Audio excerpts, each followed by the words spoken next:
la réalité est qu'il ne fera ensuite rien. Personne ne mettra en application ce qu'il veut. On dit que les jeunes rêvent d'un avenir meilleur, en fait que nous rêvons d'un avenir meilleur, en espérant que les choses vont s'améliorer dans notre pays et que le pays va avancer vers un pays émergent. Les choses ne font qu'aller de mal en pire. Les choses ne font que s'empirer au jour le jour. Que faire face à cette situation? Je vous laisse écouter les propos de l'honorable Tabraï Lébi.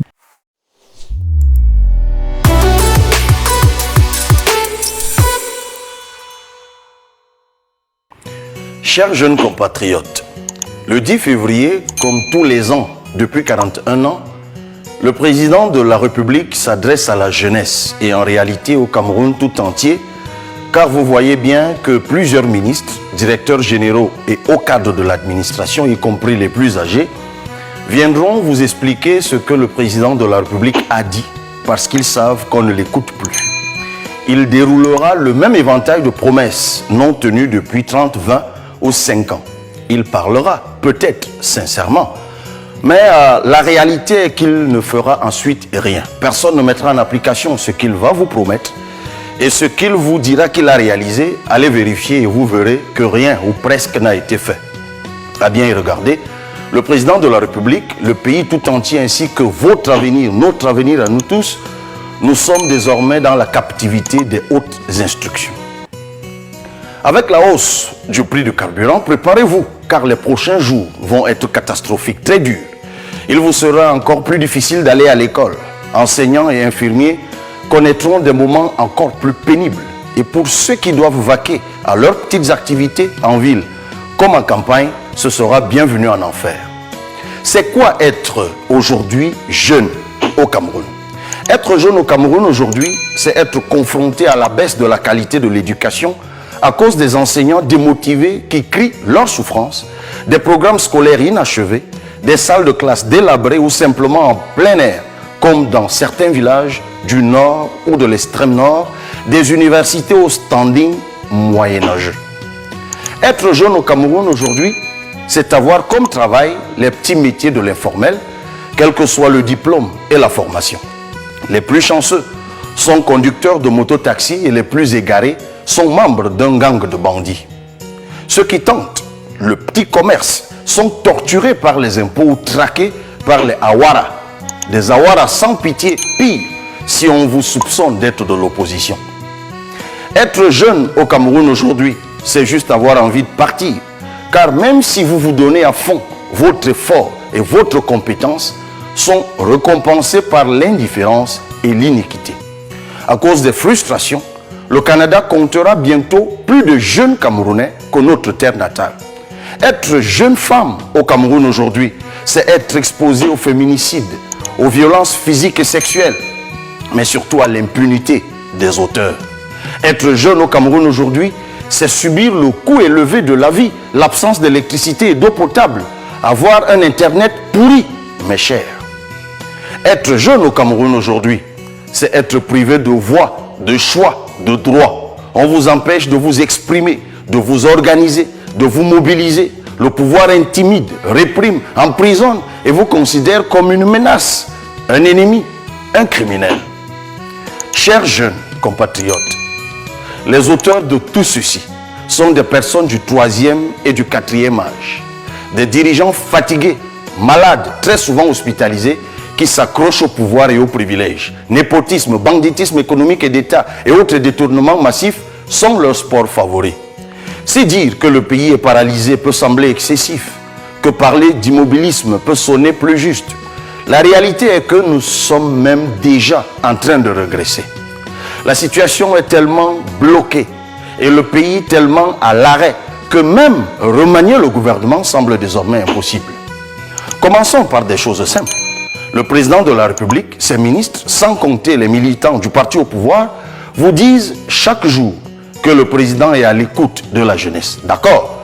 Demandez-lui de faire le remaniement de son gouvernement. Vous saurez si c'est vrai qu'il vous écoute ou pas. Plusieurs ministres se comportent comme si le président Biya n'existait plus. Et ils s'en vantent. Ils ont rempli leurs enfants à l'ENAM, l'École nationale d'administration et de magistrature, où les étudiants consacrent des séances entières à chanter les louanges du directeur de cet établissement. Pour continuer à vous dominer de père en fils, ils empilent leurs enfants dans la fonction publique où les hauts responsables de ce département ministériel organisent depuis des années toutes sortes de tripatouillages. Il y a quelques années, ils ont couvert le détournement de plus de 15 milliards de francs dans le cadre du projet CJPES 2, un dispositif qui était censé mieux gérer les personnels de l'État. Le principal auteur de ce pillage des ressources de l'État a plutôt été promu dans la haute administration. Ils ont camouflé une opération mafieuse où l'un des plus hauts responsables, fonctionnaire de police, chef de cabinet là-bas, vendait à plus d'1 million de francs CFA l'introduction des noms dans le fichier des personnels de l'État. Cette enquête a été classée. Il y a environ 2 ans, les mêmes malfaiteurs, en complicité avec d'autres grands décideurs de la présidence de la République, ont injecté dans la fonction publique au faux prétexte que c'était des anciens personnels de la présidence de la République, près de 10 000 personnes, principalement ressortissants de leur propre village. Chers jeunes compatriotes, chers Camerounais, plus récemment, pour le concours des instituteurs, c'est la vente de faux certificats médicaux par un délégué régional du ministère de la fonction publique qui est en train d'être noyé. Ces gens camouflent toute cette truanderie en vendant la trouvaille de la réduction du temps de traitement des dossiers des personnels de la fonction publique. On ne se contentera pas de ce maquillage. Les jeunes méritent une meilleure justice sociale. On veut vous obliger à aller à l'étranger faire des métiers que d'autres refusent de faire là-bas, pendant que leurs enfants vont en Europe et aux États-Unis faire de hautes études aux frais du contribuable et sont vite rapatriés pour occuper des postes avec de gros salaires dans l'administration et les grandes entreprises. Pendant ce temps, l'éducation nationale est laissée à l'abandon et l'université camerounaise, où les recteurs refusent d'aller à la retraite, est délabrée et inaccessible pour la majorité d'entre vous. Tout le monde n'ira pas au Canada. Les jeunes Camerounais ne sont pas destinés à mourir dans le désert ou la mer à la recherche d'une meilleure vie. La jeune fille ne doit pas être condamnée à devenir ménagère dans les pays du Golfe. Vous devez choisir de partir ou de rester. Vous êtes aussi des citoyens du monde. Mais vous devez partout et toujours être protégés par notre pays. Les hommes du président privatisent partout où vous pouvez trouver de l'emploi.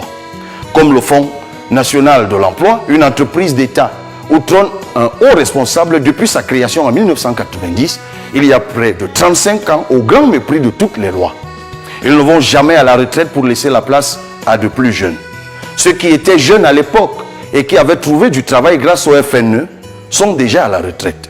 Ce Fonds national de l'emploi et les ministères en charge des jeunes et de l'emploi annoncent chaque année des chiffres fantaisistes et surtout fictifs de 500 000 emplois créés alors que les maigres emplois disponibles sont gérés par les réseaux. On dira à chacun son réseau. Même des corps de métiers délicats comme celui des avocats sont affectés. Comment des avocats peuvent-ils céder à la tentation de marchander des lettres de parrainage avec de jeunes postulants? Tout ceci est le produit d'un système mauvais. Un système que nous devons changer.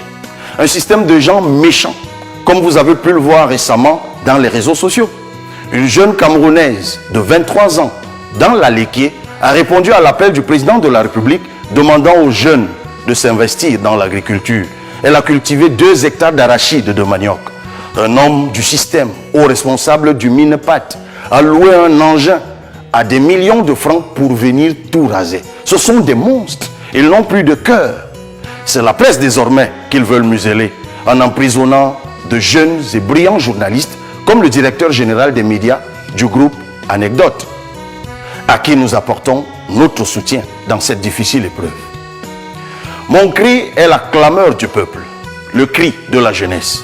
Nous savons ce que coûtera notre silence si nous n'exerçons pas notre devoir de citoyen. Notre droit est de protester. Nous devons nous inscrire massivement sur les listes électorales et voter contre ce système qui nous a tout pris. Ne doutez pas de votre pouvoir de changer les choses.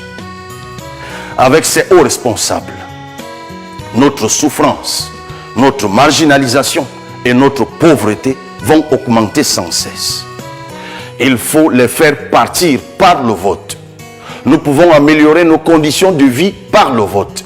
Car un jeune sans carte d'électeur est un jeune sans voix. Faites entendre vos voix inscrivez-vous sur les listes électorales. Et le moment venu, votons et contrôlons notre vote. Bonne fête de la jeunesse. Du coup, ça fait mal de comprendre ça et c'est très édifiant ce qu'il dit. Nous restons juste comme ça et nous prions que la situation revienne à la normale et que les choses changent. Mais bref, bonne fête de la jeunesse à tous les jeunes.